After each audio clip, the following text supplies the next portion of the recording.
And Trump is a master at changing the narrative. This is what he knows. You know, that press conference he gave where all the reporters were saying, oh, it was belligerent, it was mean, he made this mistake, he made that mistake. That ended this stupid and untrue Russian conspiracy thing that they were building up to. Remember, like the day before, or 2 days before, Chuck Todd says, welcome to day one of the biggest scandal ever. Gone. He just took it away. Now the whole thing is this tumultuous. What the mainstream media always do is they report things that may or may not be true, and then they just assume them to be true. So they say there's chaos in the White House. Well, the Trump administration says, no, there's no chaos here. You know, we've made some mistakes. They're going forward. It doesn't seem like chaos to me, but I don't know the truth. I'm not there. But then all the press does is they'll lead every story with the chaotic opening month of the Trump administration, the chaos this, the chaos that, unpresidential this.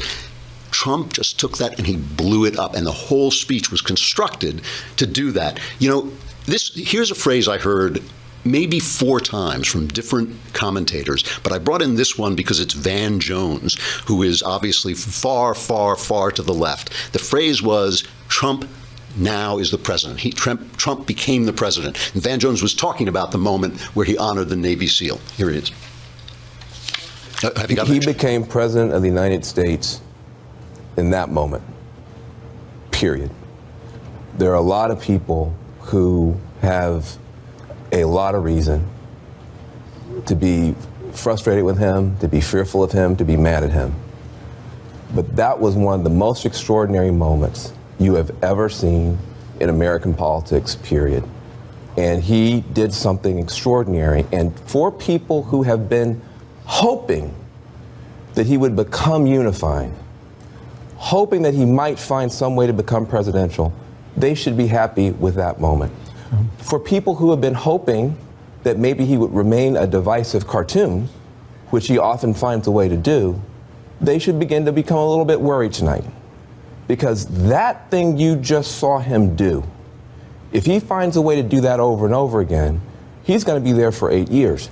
Now, there is a lot that he said in that speech that was counterfactual, that was not right, that I oppose and will oppose. But he did something tonight that you cannot take away from him. See, that Van Jones was slammed for this. You know, the people were tweeting, he's a traitor, he's this, he's that, it's all wrong. But that was Van Jones, actually, and I got to give him props for this. He is so far to the left, he's fallen off the edge of the world, and I disagree with everything he says most of the time. But that was Van Jones adapting to a situation, and that's what the Democrats failed to do. They didn't see that they were being run over by a freight train, and they just laid out on the tracks. So